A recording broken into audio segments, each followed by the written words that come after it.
Bienvenue sur Contes policiers. Ce soir, nous vous emmenons dans un paisible village anglais où une mort silencieuse, un objet laissé tiède après le crime et des secrets anciens vont lentement fissurer l'équilibre de toute une communauté. Installez-vous confortablement, laissez le monde s'éloigner un instant et écoutez attentivement, car dans cette histoire, ce sont les détails les plus discrets qui portent la vérité la plus implacable. St. Aldwins connaissait l'une de ces matinées les plus banales, lorsque la vapeur s'éleva du calice en argent. La cloche de l'église n'avait pas encore fini de sonner poliment, la rosée s'accrochait encore docilement aux roses près du porche, et rien, absolument rien, n'aurait dû cloque Mademoiselle Marple remarqua immédiatement la vapeur. Elle était assise près de l'allée, les mains gantées, soigneusement posées sur son sac à main, observant l'assemblée avec cette attention douce et discrète qui poussait souvent les gens à la sous-estimer. Le calice était posé sur la table de crédence, sa surface légèrement embuée, comme s'il venait d'être lavé à l'eau chaude. Pourtant, la sacristie était froide, et le sacristain, M. Phelps, était un homme qui se targuait de sa ponctualité et de ses habitudes. Il n'aurait jamais préparé les vases sacrés aussitôt, ni avec une telle négligence. C'était un détail insignifiant.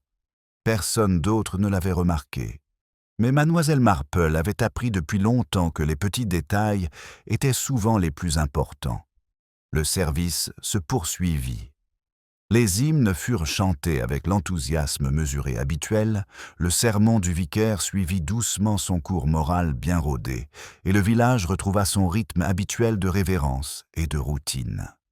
S'il y avait une perturbation, elle restait sous la surface, comme une pierre jetée discrètement dans un étang dont les ondulations n'avaient pas encore atteint le bord. Mademoiselle Marple la ressentait néanmoins. Après la bénédiction, alors que les paroissiens se tournaient vers eux, leur souriaient et échangeaient les petites civilités qui cimentaient la communauté villageoise, un bruit leur parvint de la sacristie. Il n'était pas fort, juste le genre de bruit que l'on pourrait faire en découvrant quelque chose d'inattendu qui n'était pas à sa place. Une inspiration brusque, suivie d'un silence. Puis le sacristain réapparut, le visage couleur de vieux parchemin. « Révérend, dit-il d'une voix qui tremblait malgré ses efforts, venez immédiatement. » L'assemblée se figea. La politesse les retint sur leur banc, peut-être 3 secondes de plus que nécessaire, puis le décorum s'évanouit. Les chaises raclèrent le sol, les chapeaux furent saisis. Madame Bantry se pencha en avant avec impatience, les lèvres déjà prêtes à formuler une question qu'elle répéterait à 6 personnes dans l'heure qui suivrait. Mademoiselle Marple se leva plus lentement. Elle avait déjà vu cette expression sur le visage de femmes qui avaient découvert que leur mari n'était pas tout à fait là où il était censé être, et sur celui d'hommes qui avaient réalisé trop tard qu'une routine familière avait été bouleversée de manière irrévocable. La porte de la sacristie était ouverte. À l'intérieur, derrière les portants de soutane et les armoires en bois poli, gisait Madame Eleanor Gryce.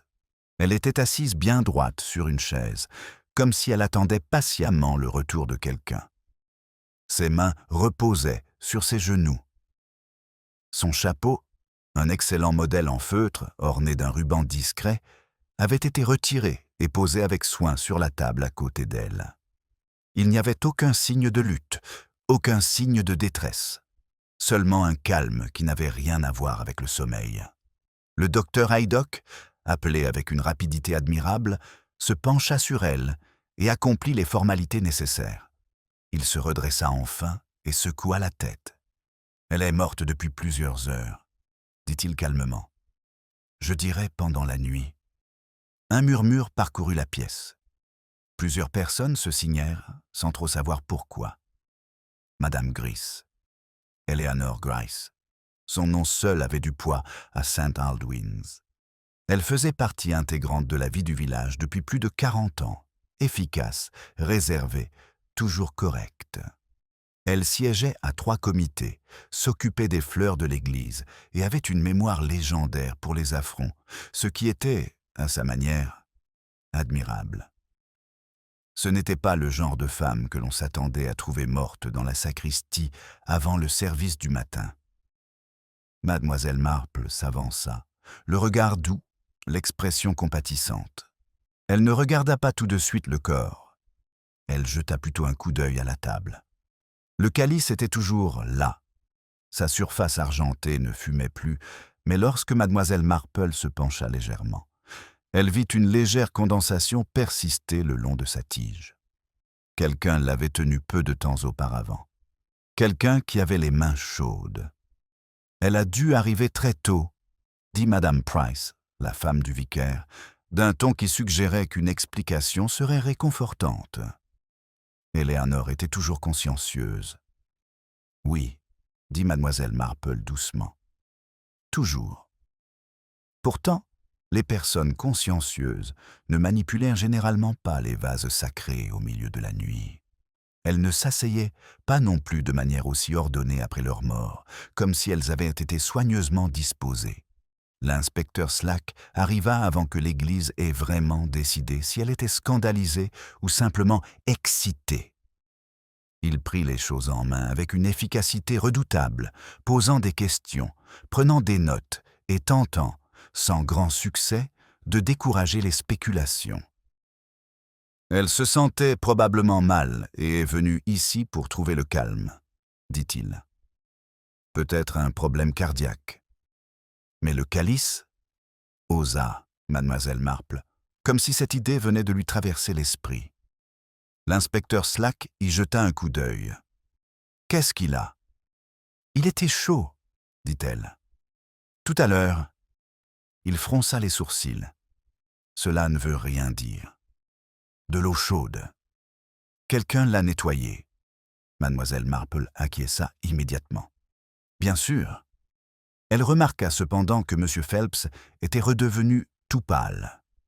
À midi, St. Aldwyn's s'était transformé. La tragédie avait été absorbée, assimilée et redistribuée selon les habitudes villageoises bien établies. Le thé était servi. Les rideaux bougeaient. Des théories voyaient le jour et s'amélioraient à une vitesse remarquable. Il s'avéra que Madame Gris n'était pas aimée de tous. Elle avait la langue bien pendue et avait tendance à se souvenir des vieilles querelles avec une clarté impitoyable. La semaine dernière encore, elle s'était disputée avec le jeune Gerald Hawthorne au sujet du sort des chandeliers médiévaux de l'église. Il y avait également eu une dispute avec Madame Allen au sujet de la disposition des sièges lors du souper de la moisson. Et puis, il y avait sa nièce, Clara, venue de Londres, moderne, agitée, et qui, selon la rumeur, avait besoin d'argent. Mademoiselle Marple écouta. Elle était assise dans son salon cet après-midi-là, acceptant une tasse de thé offerte par Sherry et une succession de visiteurs venus du village. Chacun arrivait avec une sympathie soigneusement dosée à sa curiosité, et chacun apportait un petit morceau de l'histoire, poli à son goût. « Ce n'était pas une femme facile », dit Madame Bantry en baissant la voix avec délectation. Très autoritaire. « Les affaires de famille peuvent être terriblement compliquées », dit Madame Price avec un soupir qui suggérait qu'elle savait de quoi elle parlait. « Aucun signe de cambriolage », dit le colonel Melchett, qui était passé ostensiblement pour prendre des nouvelles de la santé de mademoiselle Marple. « Ce qui est étrange, vous savez. » Mademoiselle Marple acquiesça, ses yeux bleus attentifs. Les choses étranges sont souvent importantes. Au fur et à mesure que l'après-midi avançait, un détail revenait sans cesse dans ses pensées. Ce n'était pas l'absence de violence, ni la disposition soignée du corps, ni même la liste des personnes qui auraient pu avoir des raisons d'en vouloir à Madame Gray. C'était le calice, un récipient destiné à contenir quelque chose de sacré, un récipient réchauffé par des mains humaines, dans l'obscurité, longtemps après que le village se soit endormi. Ce soir-là, alors que la lumière déclinait sur Saint-Aldwyn et que le village tirait ses rideaux pour se protéger du froid envahissant, mademoiselle Marple se tenait près de sa fenêtre. Le clocher de l'église se dressait, solides et familiers, contre le ciel, ces pierres renfermant les secrets de la journée. La chaleur, songea-t-elle, pouvait être un réconfort ou un avertissement, et quelque part, dans les espaces tranquilles entre l'habitude et l'intention, quelqu'un savait exactement ce que ce serait. Le clocher de l'église était encore visible depuis la fenêtre de mademoiselle Marple lorsque le premier coup fut frappé à sa porte. Ils étaient hésitants, polis même dans leur urgence, et mademoiselle Marple se détourna aussitôt de la vitre, arborant déjà une expression de légère surprise. Cherry fit entrer madame Bantry, qui entra avec une vague d'inquiétude et la détermination de ne rien manquer de ce qui pourrait se dérouler. « Ma chère Jane », commença-t-elle en retirant ses gants avec une vigueur inutile. « Quelle affaire épouvantable!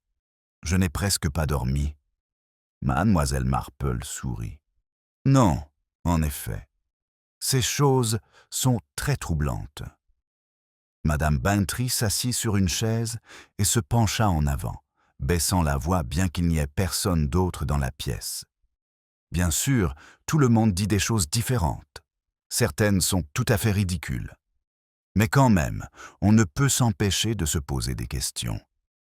Mademoiselle Marple versa le thé avec une précision minutieuse.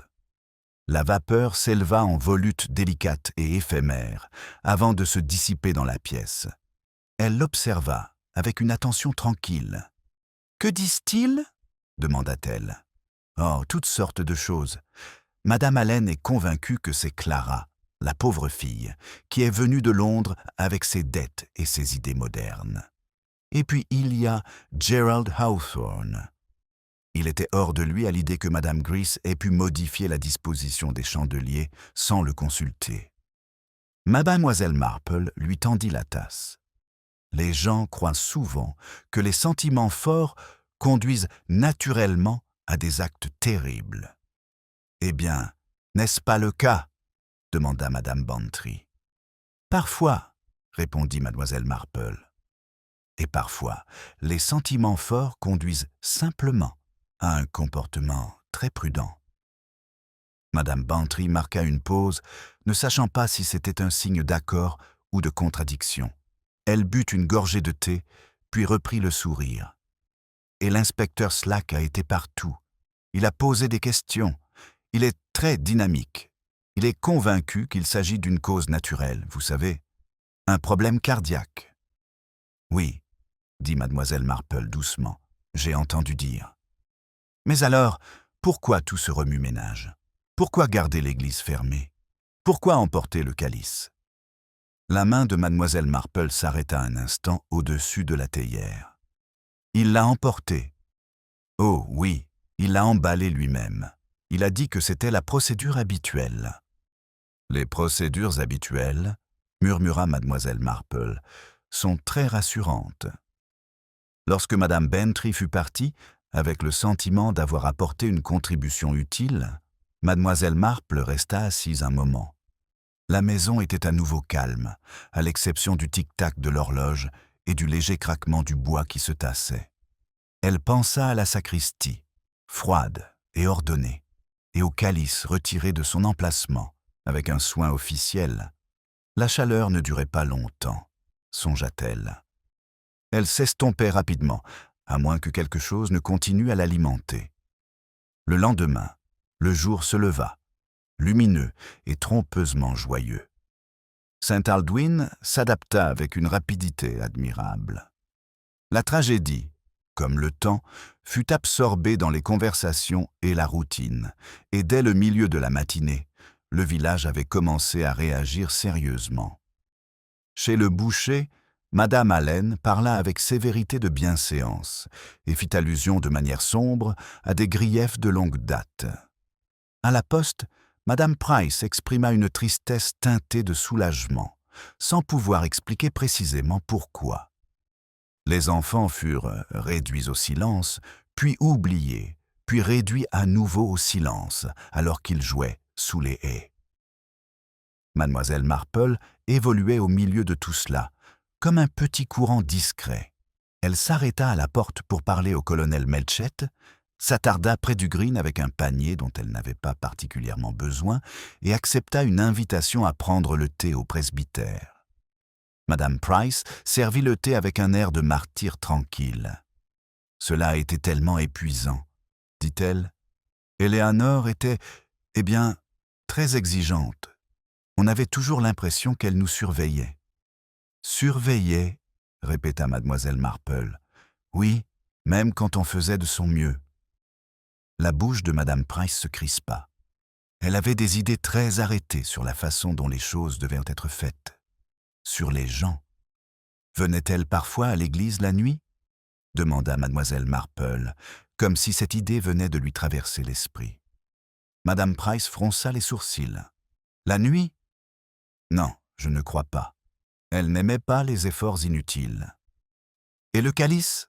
Continua mademoiselle Marple. S'en occupait-elle souvent elle-même ? Oh non, c'était toujours la responsabilité de M. Phelps. Éléanore croyait beaucoup à la répartition équitable des tâches. Mademoiselle Marple acquiesça. Bien sûr. Cet après-midi-là, l'inspecteur Slack se rendit à son cottage. Il se tenait plutôt raide dans le salon, son chapeau à la main, jetant des regards autour de lui comme si le mobilier modeste pouvait cacher quelque chose d'intéressant. « J'ai pensé qu'il était de mon devoir de vous informer, » dit-il, « que l'autopsie a été pratiquée. »« Et ?» demanda mademoiselle Marple. « Aucun signe de violence. Aucun poison détecté, du moins, aucun de manière évidente. Le docteur Haydock penche pour une défaillance cardiaque soudaine. »« Et le calice ?» demanda mademoiselle Marple. Slack hésita. « Il avait été lavé, récemment, à l'eau chaude. »« Oui, » dit mademoiselle Marple. « Cela semble être l'explication. » Il s'éclaircit la gorge. « Nous menons bien sûr une enquête de routine. Mademoiselle Gris n'était pas sans ennemis. »« Personne ne l'est, » dit mademoiselle Marple d'un ton doux. Alors qu'il s'éloignait, elle regarda sa silhouette disparaître au bout du chemin, alerte et assurée. Elle savait que les enquêtes de routine avaient tendance à suivre les pistes auxquelles les gens s'attendaient. Elles étaient moins aptes à remarquer les écarts discrets. Ce soir-là, Clara Grice arriva. Elle se tenait dans l'embrasure de la porte de mademoiselle Marple, pâle et calme, son manteau moderne contrastant avec les lignes familières du cottage. Ses yeux étaient secs, mais ses mains tremblaient légèrement lorsqu'elle retira ses gants. « Tante Jane, » dit-elle, « j'espère que je ne dérange pas. »« Pas du tout, » répondit mademoiselle Marple en la faisant entrer. « Vous devez être très fatiguée. » Clara s'assit, les mains jointes sur ses genoux. Tout cela est si étrange. Tante Éléanore était... elle était redoutable. Mais je n'aurais jamais imaginé. La mort est rarement imaginée, observa doucement mademoiselle Marple. Le regard de Clara se posa sur la théière. « Je peux ? » ?»« Bien sûr. » Pendant que mademoiselle Marple versait le thé, Clara regardait la vapeur s'élever, le visage impassible. « Elle était très pointilleuse, » dit soudain Clara. « À propos de l'église, à propos des vases sacrés. Elle disait qu'ils devaient toujours être prêts. On ne savait jamais quand on pourrait en avoir besoin. »« Prêt ?» répéta doucement mademoiselle Marple. « Oui, c'était l'une de ses expressions favorites. » Clara hésita. « Pensez-vous qu'elle se soit rendue là-bas cette nuit-là? Pour préparer quelque chose ?» Mademoiselle Marple la regarda dans les yeux. « C'est possible, » dit-elle. « Mais il faut se demander. Quoi, exactement ?» Clara secoua la tête. « Je ne sais pas. Je sais seulement qu'elle avait peur, ces derniers temps. »« Peur de quoi ? » ?»« D'être découverte, » répondit Clara. Puis elle s'interrompit, comme si elle en avait dit plus qu'elle ne l'aurait voulu. Mademoiselle Marple ne dit rien. Elle avait découvert que le silence était souvent le meilleur encouragement. Clara se leva peu après, s'excusant à nouveau, son sang-froid soigneusement retrouvé. Une fois partie, mademoiselle Marple retourna s'asseoir près de la fenêtre. Le village était calme, son équilibre tendu mais pas encore rompu. Les ragots avaient commencé à circuler, les soupçons tournant autour de noms familiers, s'installant là où ils semblaient le plus à leur aise. Et sous tout cela, comme une chaleur qui refusait de s'éteindre complètement, le souvenir du calice persistait. Manipulé, préparé et abandonné. Quelqu'un, pensa mademoiselle Marple, avait voulu que quelque chose soit prêt. Mademoiselle Marple resta près de la fenêtre longtemps après que les pas de Clara Grice se furent évanouis dans l'allée.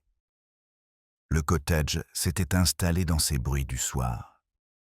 Le tic-tac doux de l'horloge, le crépitement faible du feu qui trouvait son propre rythme. Dehors, Saint Aldwyn était plongé dans un silence si complet qu'on aurait pu le confondre avec la paix. Elle ne bougea pas tout de suite. Il était important, selon elle, de laisser les mots se calmer. Les choses chaudes se révélaient trop facilement. Une fois refroidies, elles montraient leur véritable forme. Le lendemain matin, l'enquête prit son tournant public. L'inspecteur Slack s'installa au presbytère avec un air de détermination laborieuse. Les portes s'ouvraient volontiers pour lui. On lui offrit des chaises. On lui servit du thé à une fréquence réjouissante. Le village, soulagé d'être consulté, déversa ses griefs et ses observations avec un enthousiasme égal. Mademoiselle Marple en entendit parler petit à petit. Gerald Hawthorne, convoqué en premier, était indigné. Il protesta que son désaccord avec Madame Grice avait été purement professionnel, voire savant. Son intérêt pour les chandeliers médiévaux était bien connu. Son tempérament l'était moins. Il admit avoir élevé la voix. Il n'admit rien d'autre. Madame Allen pleura avec dignité, évoquant l'ingérence d'Éléanore et sa propre patience. Elle avait trouvé insupportables les critiques constantes et le sentiment d'être jugée. Elle s'était couchée tôt, la veille du décès. Elle avait mal dormi. Elle n'avait rien entendu. Monsieur Phelps était pâle et contrit, profondément blessé par la suggestion, jamais vraiment exprimée, qu'il aurait pu manquer à ses devoirs. Il expliqua ses habitudes dans les moindres détails, son respect de l'ordre transparaissant dans chacun de ses mots. Mademoiselle Marple écouta, tricotant tranquillement tandis que les rapports lui parvenaient. Elle savait que les schémas étaient souvent plus clairs, lorsqu'on prenait suffisamment de recul. Elle accepta une invitation à déjeuner chez les Bantry, où le colonel Melchett commenta en continu les progrès de Slack. « Il est convaincu que c'est la nièce, » dit Melchett, en découpant avec une force inutile. « C'est pratique, vous savez. Les habitudes londoniennes. Les difficultés financières. » Et pourtant, dit mademoiselle Marple doucement, la commodité est rarement synonyme de vérité. Melchett gloussa. Vous avez toujours aimé les réponses embarrassantes. De l'autre côté de la table, madame Bantry se pencha en avant. On dit que les objets liturgiques sont une grande valeur, murmura-t-elle. Ils sont très anciens, assurés, bien sûr. Est-ce qu'il manquait quelque chose? Demanda mademoiselle Marple. Non, admit madame Bantry, l'air légèrement déçu. Mademoiselle Marple interrompit son tricot. C'est intéressant. Vraiment? Oui. Si quelqu'un était tenté par la valeur, il pourrait être tenté de prendre quelque chose. Si quelqu'un était tenté par autre chose. Elle ne termina pas sa pensée. Cet après-midi-là, elle passa lentement devant l'église. La porte était désormais verrouillée, une mesure temporaire, mais le bâtiment conservait sa présence familière. La pierre conservait bien les souvenirs. Mademoiselle Marple posa brièvement sa main dessus, sentant la fraîcheur s'infiltrer dans sa paume. Chaleur et fraîcheur, préparation et retard. Elle pensa à l'insistance d'Éléanore Grice pour être prête, pour que tout soit en place en cas de besoin incertain. À l'intérieur du presbytère, l'inspecteur Slack menait une enquête plus pointue. Clara Grice était assise en face de lui. Sa posture était prudente, ses réponses précises. « Vous connaissiez les habitudes de votre tante ?» demanda Slack. « Bien sûr. »« Et c'est différent ?»« Oui. Vous a-t-elle jamais parlé de peur? De menaces? Clara hésita. Elle parlait de conséquences. Les siennes, celles des autres, répondit Clara. Et peut-être les siennes. Slack fronça les sourcils. A-t-elle jamais mentionné le calice? Clara leva les yeux. Seulement en passant, elle croyait que les choses sacrées devaient être traitées avec respect. Slack prit note. Le respect, pensa mademoiselle Marple, était un mot qui avait beaucoup de poids tout en signifiant très peu. Lorsque Clara sortit, elle trouva mademoiselle Marple qui l'attendait dans le jardin du presbytère, examinant les fleurs d'hiver avec un intérêt apparent. « Elles sont remarquablement résistantes, » dit mademoiselle Marple sans se retourner, compte tenu du froid. Clara sourit faiblement. « Vous remarquez toujours ce genre de choses. »« On apprend, » dit Miss Marple, « quand on a vécu aussi longtemps que moi. » Elles marchèrent un peu ensemble. Clara finit par perdre son sang-froid. « Ils pensent que c'est moi, » dit-elle doucement.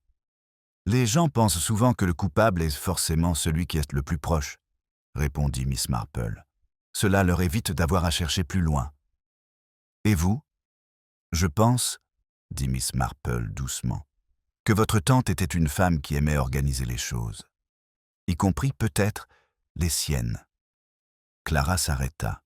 « Que voulez-vous dire ?» Miss Marple croisa son regard. « Eleanor Gryce vous a-t-elle jamais parlé de préparer les choses? Pas pour l'Église, mais pour elle-même. » Clara eut le souffle coupé. Elle a dit une fois qu'il fallait régler certaines affaires tant qu'il était encore temps. « Le temps, » répéta mademoiselle Marple.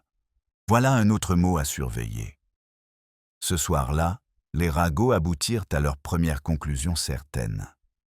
À l'heure du dîner, beaucoup à St. Aldwyn's étaient pointés convaincus que le mystère était déjà résolu, ou presque.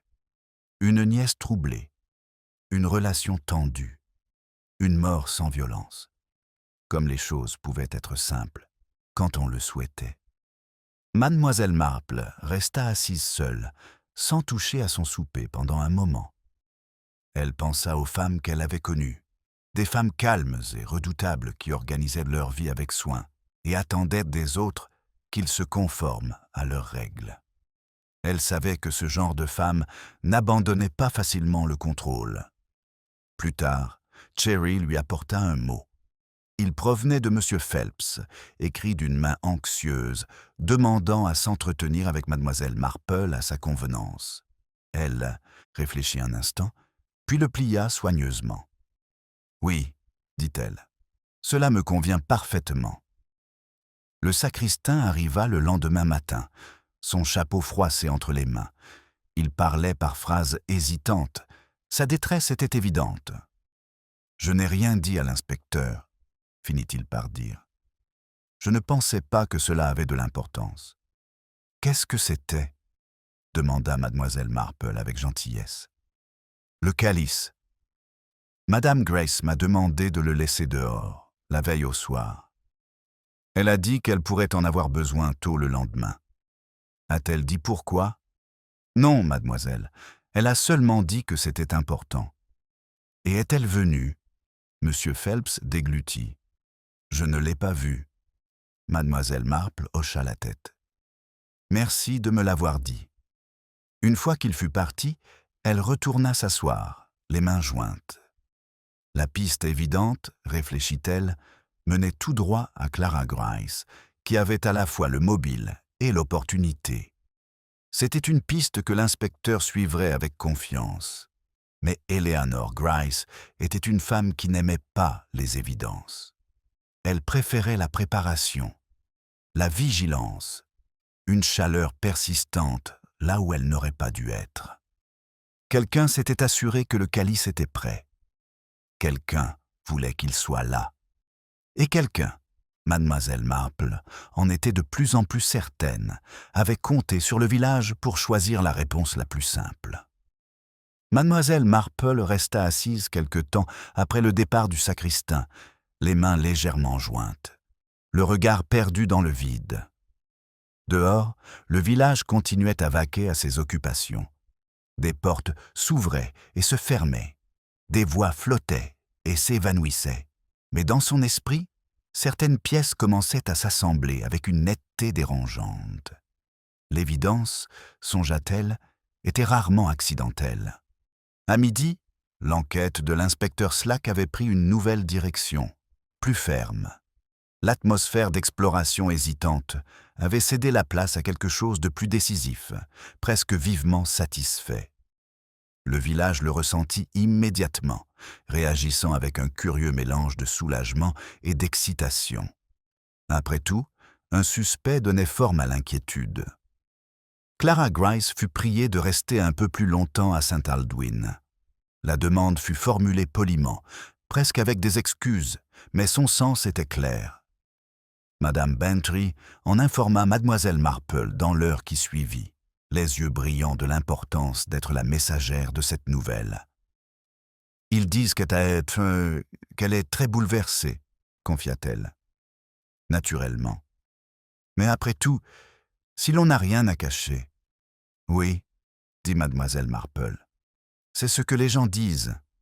Ils ont trouvé des lettres, » poursuivit Madame Bantry avec empressement. Des lettres de créanciers. Des sommes assez alarmantes. Et Eleanor Grice n'était pas connue pour sa générosité. Non, acquiesça Mademoiselle Marple. Elle était connue pour sa mémoire. Madame Bantry eut l'air perplexe, puis ignora la remarque. Eh bien, l'inspecteur pense que c'est assez simple. Une dispute, le désespoir, un choc émotionnel, peut-être même une altercation. Il n'y a pas de traces, mais ce genre de choses arrive. Vraiment ? Demanda doucement Mademoiselle Marple. Au presbytère, le récit était en train d'être affiné. Madame Price évoqua l'agitation de Clara, son impatience moderne face aux coutumes du village. Gerald Hawthorne se souvint du ton sec de la jeune femme lorsque sa tante l'avait corrigée lors du souper des moissons. Même M. Phelps, bien qu'il défendît son caractère, admit qu'elle avait semblé tendue. Mademoiselle Marple écouta tout cela en prenant le thé, avec compassion, posant peu de questions. « À quelle heure Clara est-elle rentrée à la maison ce soir-là » demanda-t-elle enfin. Madame Price réfléchit. « Je crois qu'elle est rentrée juste avant 10 heures. J'ai entendu la porte. »« Et ensuite ?»« Elle s'est couchée tôt, je crois. » « Quelqu'un a-t-il vu Madame Grice après cela ?» Il y eut un silence. « Non. » répondit lentement Madame Price. Personne. Cette absence, nota Mademoiselle Marple, était très révélatrice. L'inspecteur Slack rappela cet après-midi-là, avec un ton professionnel mais pas hostile.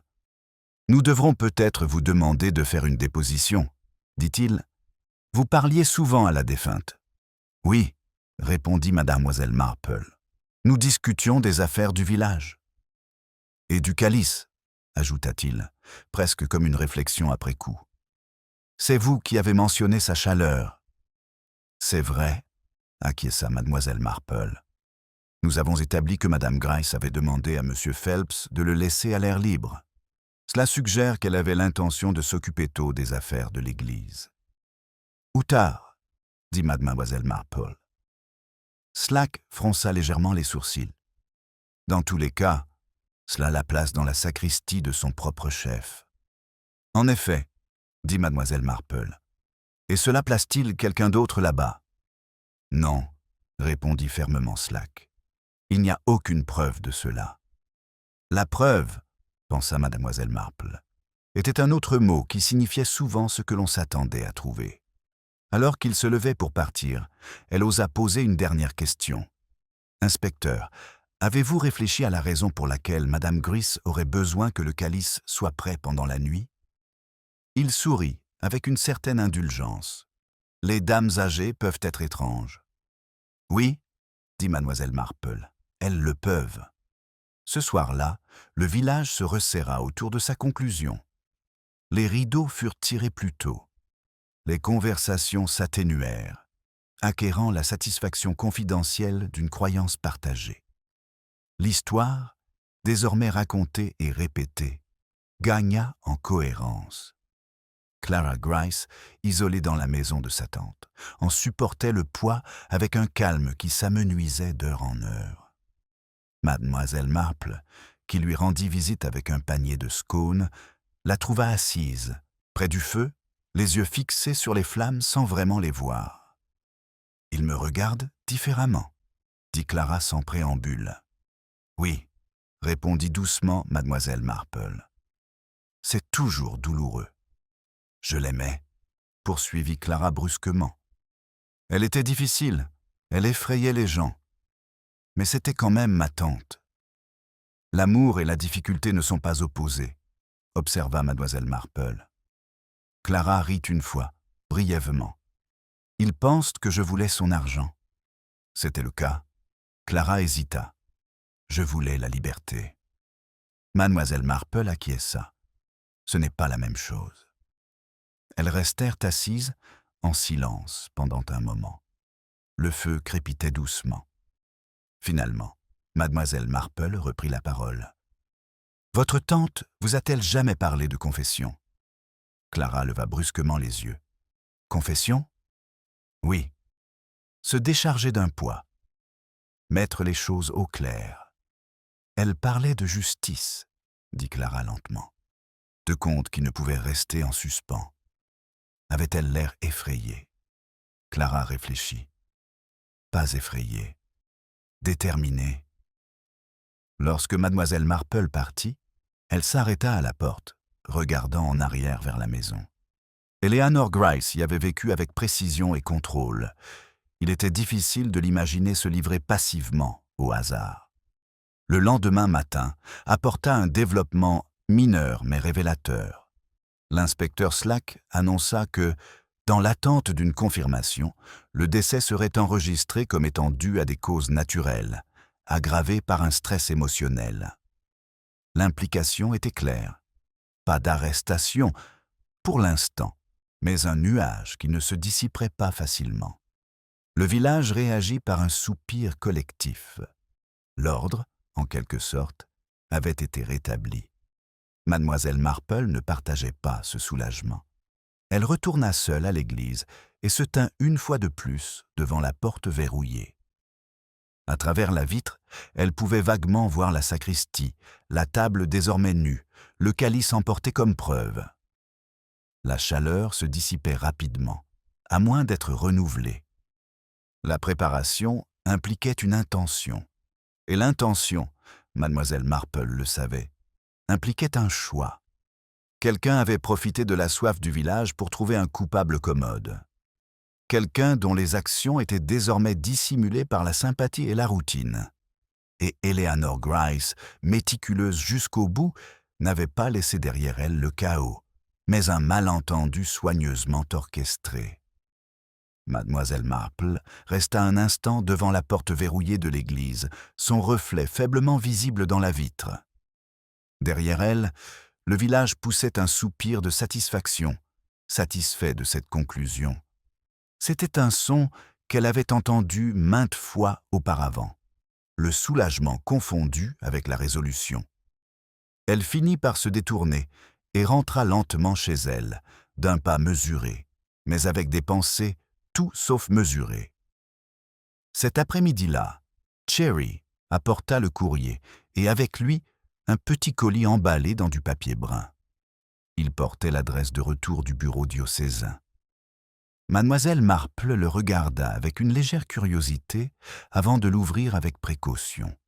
À l'intérieur se trouvait le carnet d'Eleanor Grice. L'inspecteur Slack, efficace comme toujours, avait décidé qu'il pouvait contenir quelque chose d'intéressant et, ne trouvant rien de immédiatement incriminant, l'avait envoyé. Ce geste était presque généreux. Il supposait, bien sûr, que tout ce qui importait se révélerait clairement. Mademoiselle Marple s'installa dans son fauteuil et commença à lire. Le carnet était soigné, méthodique et tout à fait caractéristique. Les pages étaient datées. Les tâches étaient énumérées et cochées d'une écriture précise. Les questions relatives à l'église prédominaient. Rotation des fleurs, inventaire du linge, rappel concernant le chauffage et les bougies. Entre celles-ci s'intercalaient de brèves notes personnelles, énigmatiques mais pertinentes. Parler à P, préparer, après la prière du soir. Mademoiselle Marple s'arrêta. Encore les préparatifs. Elle tourna la page. Calice doit être propre, correctement réchauffé. Les yeux de Mademoiselle Marple s'attardèrent un moment sur ces mots. Eleanor Gryce, songea-t-elle, ne faisait rien par hasard. Si le calice avait été réchauffé, c'était avec une intention précise. Plus tard dans la journée, elle rendit visite à M. Phelps. Le sacristain la reçut dans son salon bien rangé, sa nervosité à peine dissimulée sous une politesse exagérée.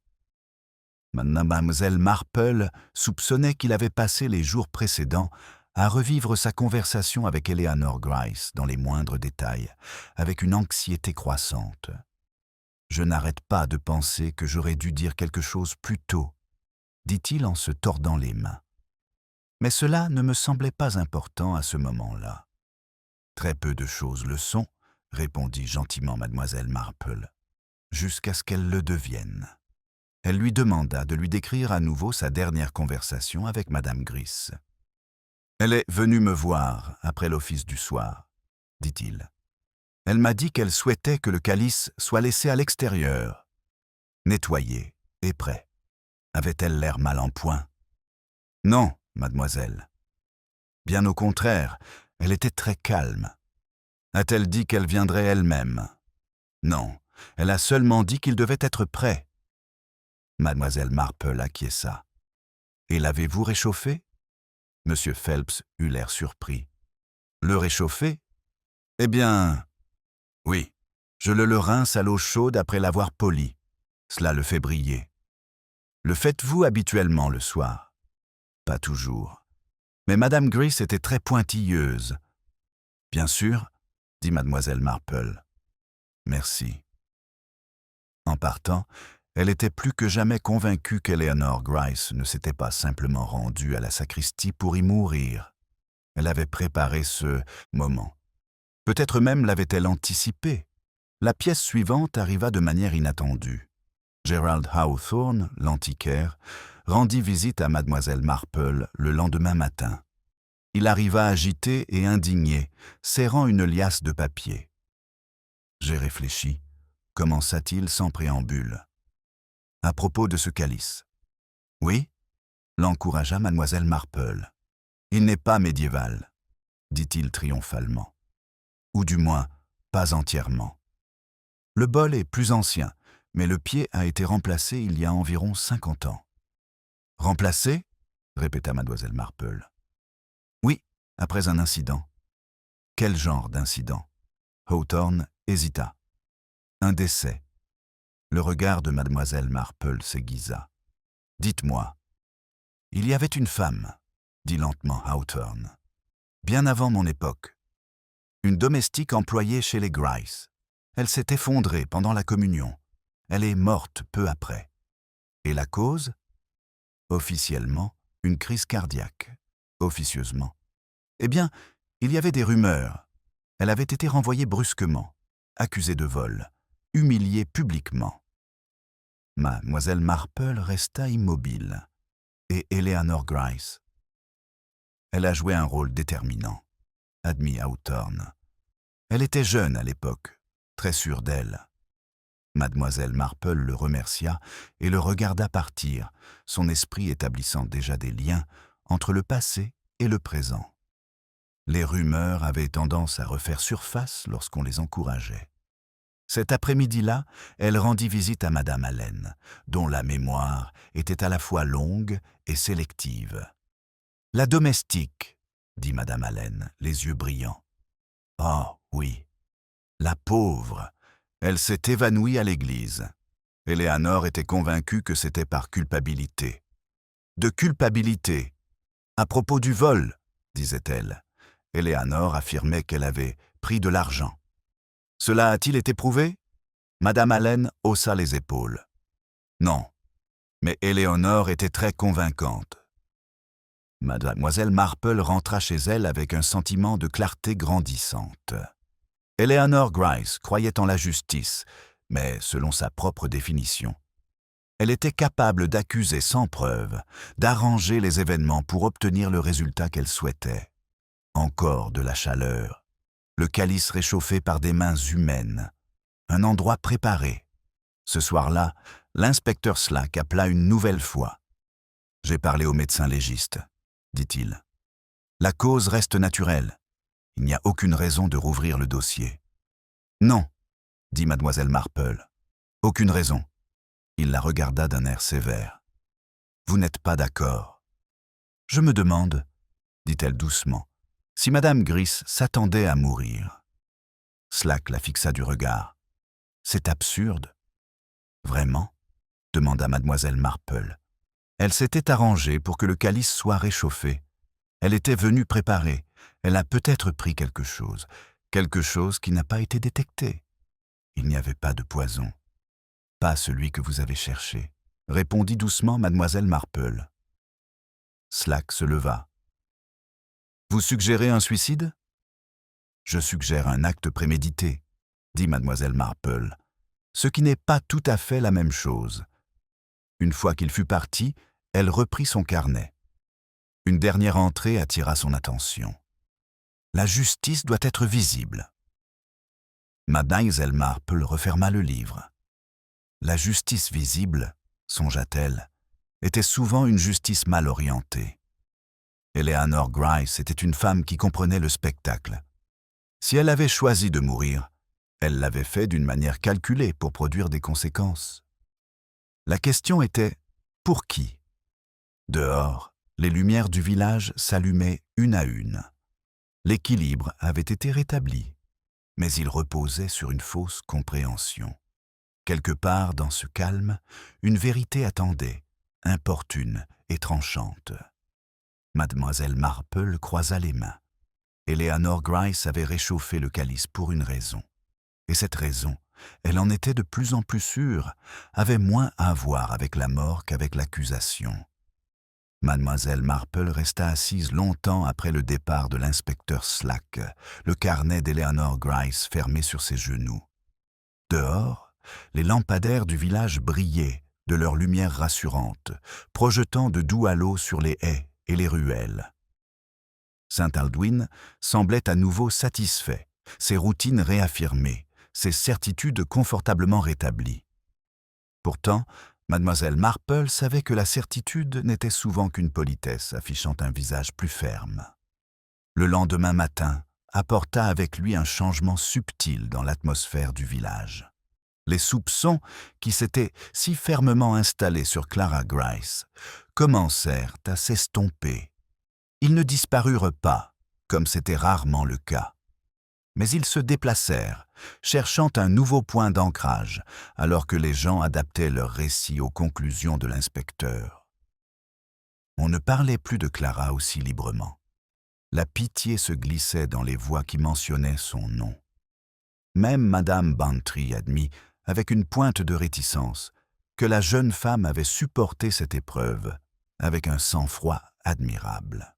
« Elle est très calme », dit Madame Bantry, autour d'un café. « Trop calme, peut-être. » Ou simplement épuisée, suggéra Mademoiselle Marple. Il faut faire attention à ne pas confondre le sang-froid avec quelque chose de plus sombre. Madame Bantry acquiesça, bien que sa curiosité restât intacte. Mademoiselle Marple passa à nouveau l'après-midi au presbytère, officiellement pour aider à organiser les funérailles d'Eleanor Grice. Madame Price l'accueillit avec une gratitude teintée d'un léger soulagement. « Ce sera plus simple maintenant, » dit-elle. « Tout est décidé. »« Oui, » répondit mademoiselle Marple, « les décisions sont très reposantes. » Elles discutèrent des hymnes, des fleurs et de la disposition des sièges. Tout était très convenable. Et pourtant, sous cette civilité de surface, quelque chose semblait tendu. Eleanor était formidable, dit soudain Madame Price. J'ai parfois l'impression qu'elle nous observait tous, comme si elle attendait. Attendait quoi? Demanda mademoiselle Marple. Madame Price rougit. Je ne saurais dire, ce n'était qu'une impression. Mademoiselle Marple sourit gentiment.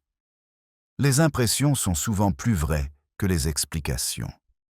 Alors qu'elle se levait pour partir, elle posa une dernière question. « La nuit où Eleanor est morte, avez-vous remarqué quelque chose d'inhabituel? Un bruit étrange ?» Madame Price hésita. « Il y a eu un bruit, tard dans la nuit. Une porte, peut-être. »« Quelle porte ?»« La porte latérale de l'église, » répondit lentement Madame Price. « J'ai pensé que c'était le vent. »« Le vent ?» répéta doucement Mademoiselle Marple. Dehors, elle s'arrêta et regarda en direction du cimetière. La porte latérale donnait sur la ruelle derrière le presbytère, discrète, rarement utilisée et commodément proche. Plus tard, elle rencontra Gerald Hawthorne près du green, qui faisait les 100 pas, visiblement agité. « Je n'arrête pas d'y penser », dit-il en se lançant dans un discours dès qu'il l'aperçut. « Le passé a tendance à se répéter, vous savez. »« Oui, » répondit Mademoiselle Marple, « sous de nouvelles formes. »« J'ai parcouru les anciens registres paroissiaux, » poursuivit Hawthorne. « Cette domestique s'appelait Elsie Turner, accusée de vol, renvoyée, morte moins d'un mois plus tard. »« Et Eleanor Gryce ?» demanda Mademoiselle Marple. « Elle a témoigné, » répondit Hawthorne à contre-cœur. Son témoignage était convaincant. Mademoiselle Marple ne dit rien. Hawthorne se tortilla, mal à l'aise. Il y avait des rumeurs, ajouta-t-il, selon lesquelles Eleanor s'était trompée, ou peut-être était trop sûre d'elle. La certitude, dit doucement Mademoiselle Marple, peut être une chose dangereuse. Ce soir-là, Clara Grace vint la voir à nouveau. Elle semblait plus calme qu'auparavant. Son expression était stable mais prudente. « L'inspecteur Slack m'a dit que je pourrais bientôt retourner à Londres, » dit-elle. « Il n'y aura pas d'enquête. »« Non, » acquiesça Mademoiselle Marple. « C'est décidé. » Clara s'assit, lissant ses gants. « Je devrais être soulagée, mais je ne le suis pas. » « Pourquoi ? » Parce que tante Eleanor n'aurait jamais laissé les choses se terminer aussi. Tranquillement. Mademoiselle Marple l'observa attentivement. « Vous a-t-elle jamais parlé du passé? D'Elsie Turner ?» Clara se raidit. Elle l'a mentionné une fois, elle a dit qu'elle avait été ingrate. Et injustement accusée, osa Mademoiselle Marple. Clara pinça les lèvres. Elle ne l'a jamais admis. Un silence pesant, mais pas inconfortable, s'installa entre elles. Finalement, Mademoiselle Marple prit la parole. « Votre tante croyait en une justice visible, » dit-elle. Elle pensait que la dénonciation était plus importante que la vérité. Les yeux de Clara se remplirent soudainement de larmes. Elle avait peur, dit-elle, pas de la mort, mais d'être oubliée. Mademoiselle Marple acquiesça. Certaines personnes préparent très soigneusement leurs derniers actes. Après le départ de Clara, Mademoiselle Marple resta assise longtemps, le feu projetant des ombres lentes à travers la pièce. Eleanor Gryce était une femme qui comprenait le théâtre de la moralité. Si elle était morte selon son propre plan, ce n'était pas pour s'échapper, mais pour accuser. La question n'était plus de savoir si Eleanor Gryce avait orchestré sa propre mort. Il s'agissait désormais de déterminer qui elle voulait que le village condamne, et si cette personne avait remarqué que le piège se refermait sur elle. Mademoiselle Marple resta immobile après le départ de Clara, tandis que le feu s'éteignait peu à peu. Dehors, la nuit s'étendait sur Saint-Aldwyn avec une douceur familière, comme si le village voulait se rassurer qu'il ne pouvait plus rien arriver de grave. Mais ce sentiment de sécurité ne dura pas. Le trouble survint le lendemain matin, et cette fois-ci, il ne resta pas caché derrière des portes closes. Madame Allen fut la première à le remarquer. Elle s'était rendue tôt au cimetière, comme à son habitude, pour déposer des fleurs fraîches sur la tombe de son mari. Le gel n'avait pas encore disparu, et ses pas crissaient bruyamment sur le gravier lorsqu'elle passa devant l'if près du mur de la sacristie. Elle s'arrêta. La porte latérale était entr'ouverte. C'était un détail insignifiant, à peine perceptible, à moins de connaître l'église aussi intimement que Madame Allen, mais cela suffisait. Elle n'entra pas. Au lieu de cela, elle fit demi-tour et se dépêcha de retourner au village, oubliant ses fleurs. Lorsque l'inspecteur Slack arriva, le cimetière était déjà parsemé de badauds qui faisaient semblant de passer par là. La porte était désormais grande ouverte, révélant l'intérieur sombre.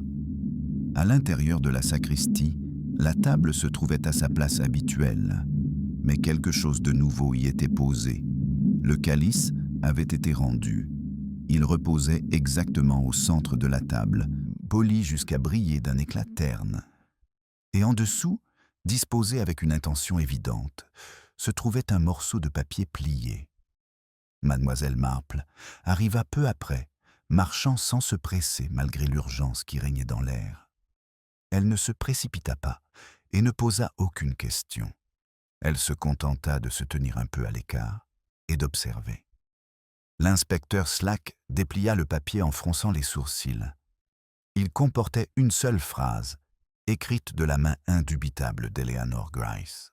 « La justice est patiente. » Une vague de choc, d'excitation et de quelque chose qui s'apparentait dangereusement à de la peur parcourut l'assemblée des villageois.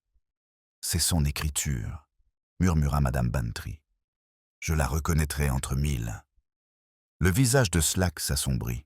« C'est une blague cruelle. »« Ou un message, » dit calmement Mademoiselle Marple. Il se tourna vers elle. « Vous pensez que cela prouve quelque chose ?»« Je pense que cela change quelque chose, » répondit-elle. Le calice était désormais froid. Mademoiselle Marple s'en rendit compte immédiatement. Il n'y avait plus de condensation ni de légère buée sur le pied. Il n'avait pas été réchauffé récemment. Ce détail, nota-t-elle, était important. La sacristie fut fouillée de fond en comble. Aucun signe d'effraction. Aucune autre note. La porte latérale ne présentait aucun dommage. Elle avait simplement été déverrouillée. « Qui a la clé ?» demanda Slack. Monsieur Phelps se dandina, mal à l'aise. « Plusieurs d'entre nous, monsieur. Moi-même. Madame Price. Madame Gryce. Enfin, avant. Quelqu'un d'autre ?»« Gerald Hawthorne en a une, » dit Madame Price à contre-cœur. « Pour les archives. »« Et Madame Allen, » ajouta Monsieur Phelps. « Elle aide au nettoyage. » Slack prit rapidement des notes, sa certitude initiale visiblement ébranlée. Le village, sentant le changement, se pencha plus près. Mademoiselle Marple reprit la parole d'un ton doux. « Inspecteur, vous pensiez que Madame Gryce était morte de cause naturelle, provoquée par un choc émotionnel. »« Oui. Et pourtant, » continua Mademoiselle Marple, « quelqu'un s'est donné beaucoup de mal pour ramener ses paroles et son calice sur le devant de la scène. » Slack serra les mâchoires. « Vous suggérez une conspiration. »« Je suggère une continuation, » dit Mademoiselle Marple. « Le projet de Madame Gryce ne s'est pas arrêté avec sa mort. Cet après-midi-là, l'ambiance à Saint-Aldwyn changea radicalement. La résolution soignée s'effrita, remplacée par un sentiment de malaise. Les portes furent verrouillées plus tôt. Les conversations s'interrompaient lorsque des pas se rapprochaient. L'équilibre du village, si soigneusement rétabli, se fissurait de manière audible. Gerald Hawthorne rendit visite à Mademoiselle Marple, visiblement agité.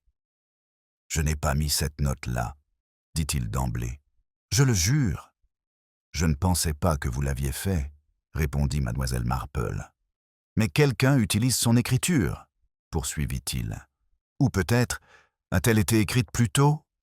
Mademoiselle Marple acquiesça. « C'est tout à fait possible. »« Alors tout cela était prémédité, » dit Hawthorne d'une voix rauque.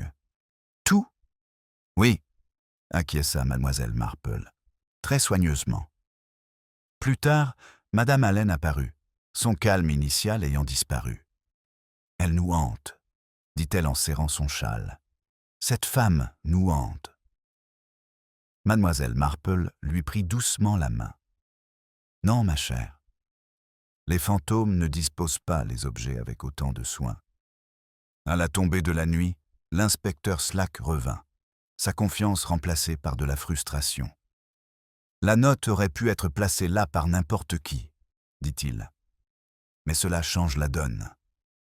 Les gens vont parler. »« Ils parlent déjà, » dit mademoiselle Marple, « et ils vont se convaincre de la vérité, ou de quelque chose de pire. » Elle attendit qu'il soit parti avant de reporter son regard vers la fenêtre. L'église était à nouveau silencieuse, mais son silence était différent à présent. Il pesait lourdement, chargé de sous-entendus. Eleanor Gryce avait non seulement organisé sa mort, mais aussi ses conséquences. Elle avait laissé un deuxième trouble, destiné à briser les certitudes et à faire ressurgir les souvenirs. Le calice, froid et délibéré, ne suggérait plus la préparation à la mort. Il suggérait une préparation au jugement. Et quelqu'un à St. Aldwyn, mademoiselle Marple en était certaine, comprenait désormais que la patience d'Eleanor Gryce avait été bien plus longue et bien plus dangereuse que quiconque ne l'avait imaginé. La cloche de l'église sonna ce soir-là avec sa retenue habituelle, mais le son était différent. Il semblait s'attarder, touchant les recoins de St. Aldwyn, qui avait récemment préféré passer inaperçu. Mademoiselle Marple l'entendit depuis son salon et posa son tricot, son esprit déjà en ébullition. La deuxième perturbation d'Eleanor Gryce avait eu exactement l'effet escompté. Elle avait ébranlé les certitudes sans apporter de clarté, et dans cet espace inconfortable, les gens avaient commencé à se trahir, non pas par des gestes dramatiques, mais par les plus petits écarts. Mademoiselle Marple choisit soigneusement le moment opportun. Le thé commémoratif eut lieu 2 jours plus tard, dans le jardin du presbytère. En apparence, tout se déroula dans les règles de l'art. Les tables étaient disposées sous les pommiers, la porcelaine était impeccable et la conversation oscillait délicatement entre révérence et soulagement. On parlait d'Eleanor Gryce dans la mort, avec une certaine douceur. On lui pardonnait sa sévérité, on louait son efficacité, on se souvenait de ses années de service.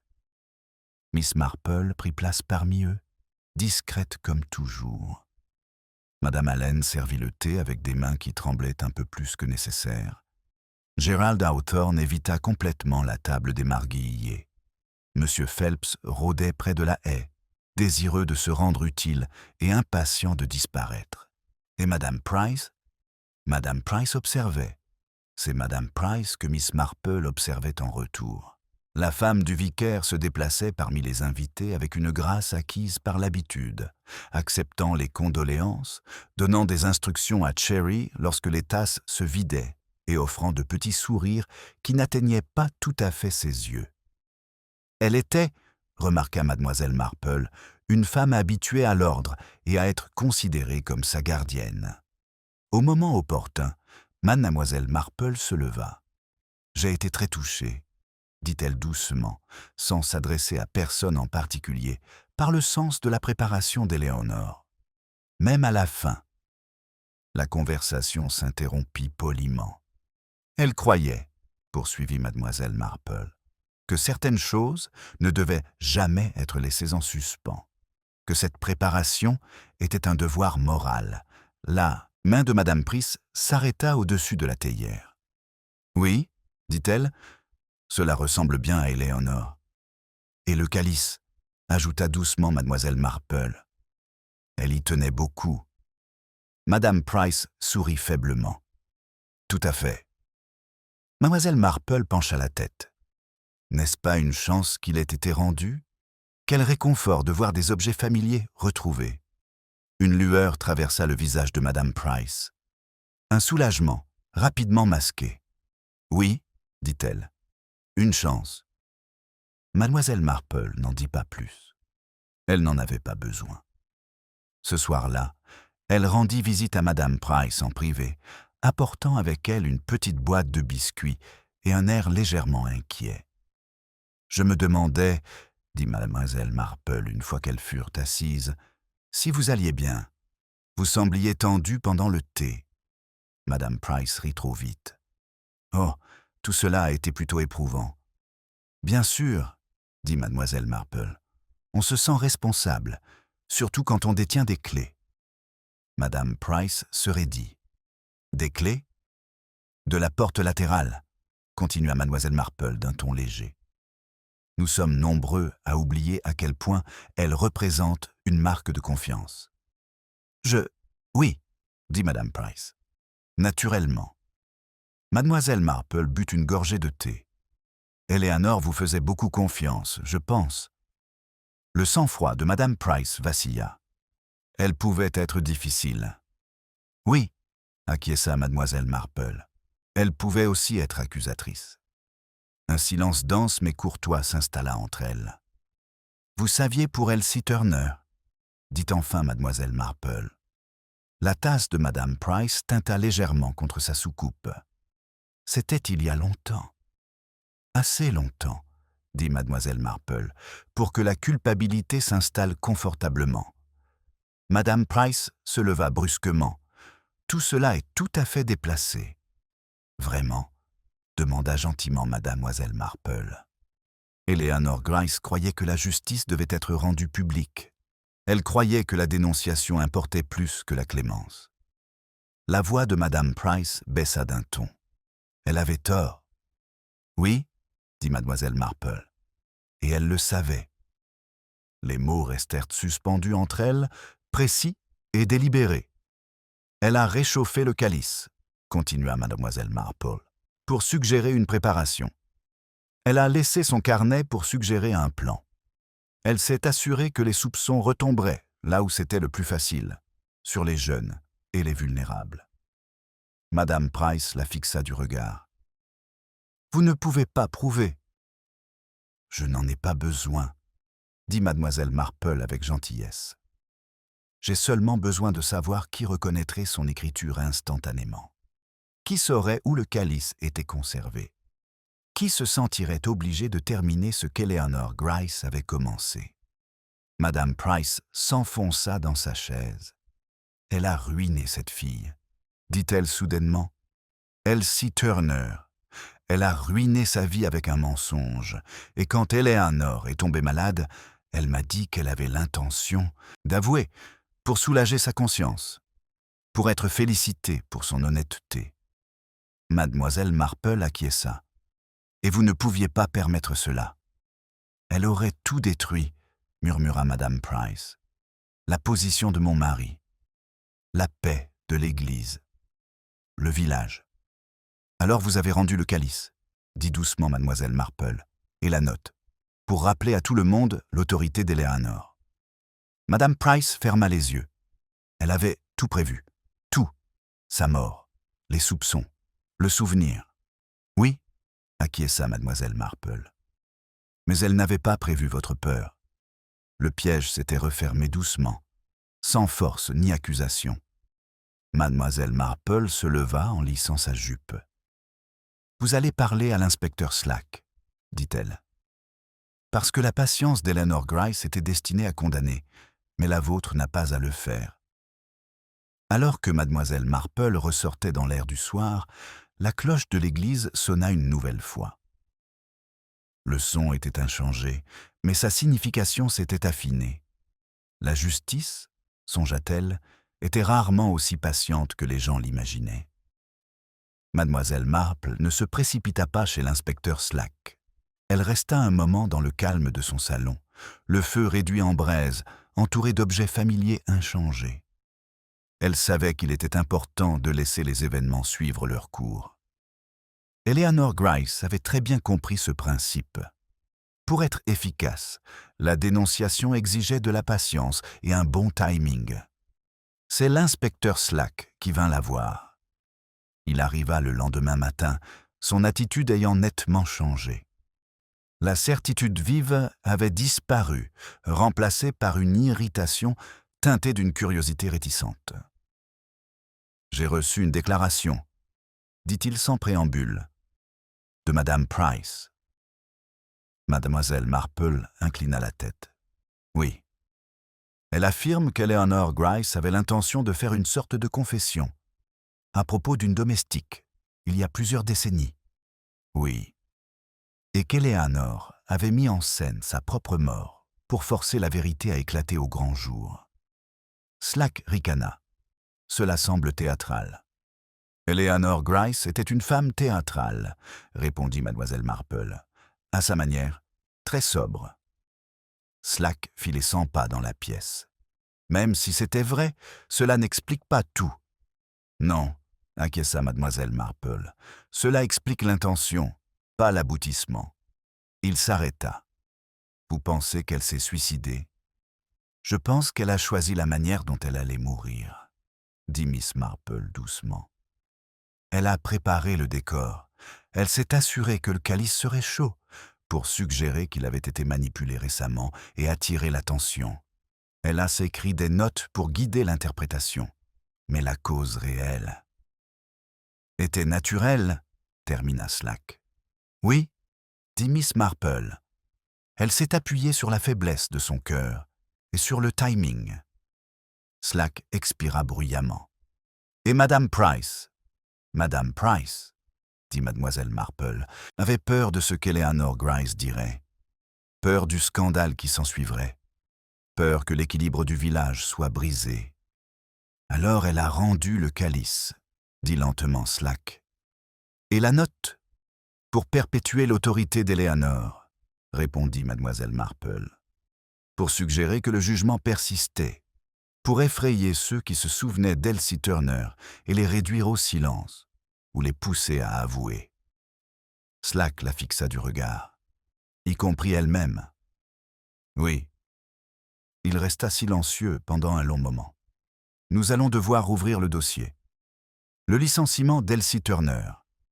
Sa mort. Oui, dit mademoiselle Marple. C'est ce que voulait Eleanor Gryce. Et Clara? Demanda Slack. Mademoiselle Marple sourit faiblement. Elle devait porter le blâme assez longtemps pour que le village s'habitue à l'injustice. Eleanor avait des opinions très arrêtées sur l'éducation morale. Slack secoua lentement la tête. Elle était prête à sacrifier la réputation de sa nièce. Elle pensait que la leçon l'emporterait sur le préjudice, dit mademoiselle Marple. C'est souvent le cas chez ce genre de personnes. Cet après-midi-là, la vérité fut reconstituée, non pas de manière spectaculaire, mais avec une minutie méthodique. L'inspecteur Slack interrogea à nouveau madame Allen, et sa certitude quant à l'ancien vol s'effondra sous le poids des questions. Les registres paroissiaux furent examinés. Des divergences apparurent. Gerald Hawthorne produisit des documents qu'Eleanor Gryce avait discrètement supprimés des années auparavant. Une fois révélé, le schéma était indéniable. Elsie Turner n'avait rien volé. Elle avait été accusée par Eleanor Gryce avec le soutien de Madame Price parce qu'elle en savait trop sur une petite irrégularité financière préjudiciable à l'Église. Eleanor avait protégé l'institution et sa propre autorité en détruisant la réputation d'une jeune femme. Cette révélation frappa le village avec une force bien plus grande que la mort d'Eleanor Gryce. Mademoiselle Marple observa la réaction en silence. Il y avait de la honte, bien sûr, mais il y avait aussi du soulagement, le soulagement que la vérité ait enfin pris forme. Madame Price démissionna de ses fonctions au presbytère ce soir-là. Sa confession fut brève, son ton modéré. Elle ne se défendit pas. Elle dit simplement qu'elle avait eu peur. Clara Gryce quitta St. Aldwyn's le lendemain matin. Elle vint voir mademoiselle Marple avant de partir. « Elle s'est servie de moi, » dit Clara, sans amertume. « De nous tous. »« Oui, » répondit doucement mademoiselle Marple. Elle croyait que la justice exigeait des témoins. « Et vous, vous le croyez ?» demanda Clara. Mademoiselle Marple réfléchit. « Je crois que la justice exige de l'humilité. Eleanor Gryce en manquait. » Une fois Clara partie, mademoiselle Marple repassa devant l'église. La porte était désormais ouverte, et la lumière du soleil illuminait le sol en pierre. La sacristie était vide. Le calice avait été remis à sa place, redevenu froid et ordinaire. Le dernier acte d'Eleanor Gryce avait été soigneusement montré au village, un tableau moral destiné à forcer la réflexion. Il avait réussi, mais pas tout à fait comme elle l'avait prévu. La justice avait été rendue, mais pas selon les conditions d'Eleanor Gryce. Mademoiselle Marple s'arrêta, posant brièvement la main sur le portail. Les gens qui arrangent la vérité, songea-t-elle, oublient souvent que la vérité, une fois révélée, choisit sa propre direction. Miss Marple resta un moment debout devant le portail de l'église, la main toujours posée sur le fer froid. La lumière du matin se posait doucement sur les pierres, et pour la première fois depuis la mort d'Eleanor Gryce, St. Aldwyn's semblait non seulement calme, mais aussi assagi. À l'intérieur du presbytère, l'inspecteur Slack concluait l'affaire avec l'air assuré d'un homme rétablissant l'ordre après une tempête inattendue. Les papiers furent assignés. Les déclarations furent enregistrées. Le mot « naturel » fut réinscrit dans le rapport officiel, désormais accompagné d'un terme beaucoup moins réconfortant. Orchestration délibérée. On en parlera pendant des années, dit Slack, non sans résignation. Les gens aiment les histoires, où chacun connaît son rôle. Oui, répondit mademoiselle Marple, et Eleanor Gryce était très pointilleuse sur le casting. Il la regarda d'un air perçant. Vous êtes certaine qu'elle voulait mourir cette nuit-là? Je suis certaine, dit doucement mademoiselle Marple, qu'elle voulait que le village se surveille lui-même. Slack fronça les sourcils. Ce n'est pas un crime. Non, admit mademoiselle Marple. C'est une habitude. Ils marchèrent ensemble vers la sacristie, dont la porte était désormais ouverte avec l'autorisation officielle. La pièce semblait plus petite que dans ses souvenirs, moins dramatique, moins chargée. La table était nue. Eleanor Gryce, dit mademoiselle Marple, avait vécu pendant des années en sachant qu'elle avait fait du tort à Elsie Turner. Elle s'était convaincue que c'était nécessaire, voire vertueux. Mais de telles convictions ne vieillissent pas bien. Elle avait prévu de se confesser, dit Slack. Oui, mais pas humblement. Elle avait l'intention de se présenter comme la gardienne de l'ordre moral, quelqu'un qui avait peut-être commis une erreur, mais uniquement pour le bien commun. Et quand la mort s'en est mêlée? Mademoiselle Marple secoua la tête. La mort n'est pas intervenue. Elle a coopéré. Eleanor savait que son cœur était faible. Elle savait que l'effort, l'excitation, le timing pouvaient mettre fin à sa vie. Elle a donc préparé la scène. Le calice, le carnet, l'attente d'un sens. Slack resta silencieux. Elle croyait, poursuivit Miss Marple, qu'en mourant dans la sacristie, avec le calice chaud, elle créerait un drame qui ne pourrait être ignoré. Que sa confession, découverte plus tard, serait accueillie avec admiration plutôt qu'avec colère. Mais elle est morte avant de pouvoir parler, dit Slack. Oui. Et elle a donc laissé les autres parler à sa place. Ils restèrent un moment de plus dans l'embrasure de la porte. Dehors, des voix flottaient faiblement à travers la pelouse, des voix ordinaires, reprenant des préoccupations ordinaires. « La note !» dit enfin Slack. « La justice est patiente. C'était Madame Price. »« Oui, » dit mademoiselle Marple. Mais l'idée venait d'Eleanor. Madame Price aurait pu garder le silence. Elle avait vécu pendant des décennies dans l'ombre d'Eleanor, répondit mademoiselle Marple. Le silence était devenu un réflexe. La peur avait achevé ce qu'Eleanor avait commencé. Slack acquiesça lentement. C'est étrange. Pas de meurtrier. Pas de procès. Et pourtant, tant de dégâts. Les crimes psychologiques, dit doucement mademoiselle Marple, laissent rarement des traces. Cet après-midi-là, le village se rassembla, non pas de manière formelle, mais instinctivement. Les gens s'attardèrent plus longtemps dans leur conversation. Les regards se croisaient, puis se détournait. Les noms autrefois prononcés avec assurance étaient désormais traités avec précaution. La mémoire d'Eleanor Gryce était en train d'être réorganisée, dépouillée de son ancienne autorité. Mademoiselle Marple accepta cela en silence. Madame Allen évita complètement l'église pendant plusieurs jours. Gerald Hawthorne se plongea dans les archives, déterminé peut-être à rétablir la vérité autant qu'il le pouvait. Monsieur Phelps astiqua les vases de communion avec une douceur inhabituelle, comme s'il était conscient que la préparation n'était pas la même chose que la justice. Mademoiselle Marple rentra chez elle, alors que la lumière commençait à décliner. Elle mit la bouilloire en route et regarda la vapeur s'élever, brève, insaisissable, disparaissant presque aussitôt. La chaleur ne persistait que si elle était entretenue. Cherry apporta le courrier du soir, puis se retira. Mademoiselle Marple resta assise seule, l'esprit désormais calme, ses pensées remises en ordre. Eleanor Gryce avait cru que la justice pouvait être arrangée comme les fleurs de l'église, placée avec soin, admirée brièvement et acceptée sans question. Elle avait cru que le village apprendrait en voyant quelqu'un d'autre souffrir sous le poids des soupçons, comme Elsie Turner l'avait fait autrefois. Elle s'était trompée. La justice, réfléchit mademoiselle Marple, n'était pas un spectacle. Elle ne nécessitait pas de mise en scène. Elle exigeait de la retenue et le courage de douter de ses propres certitudes. Dehors, la cloche de l'église sonna l'heure. Le son lui était à nouveau familier, débarrassé de sa menace. Le village s'en remettrait. Les villages s'en remettaient toujours.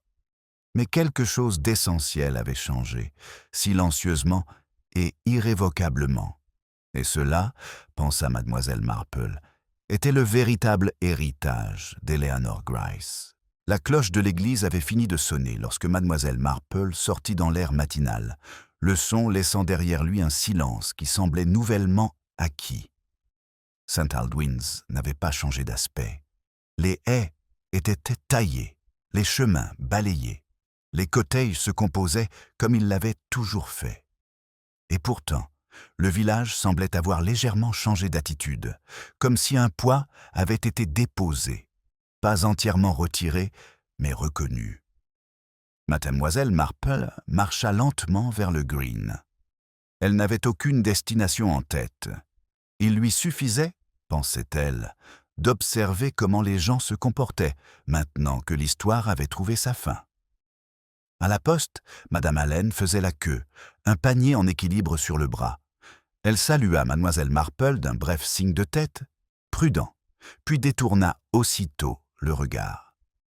Mademoiselle Marple savait que la honte préférait souvent la compagnie de la routine. Elle était plus facile à supporter lorsqu'elle était enveloppée dans les courses et le temps. Gerald Hawthorne la croisa près de la porte du cimetière, un paquet de papiers sous le bras. Il s'arrêta, rougit et inclina la tête.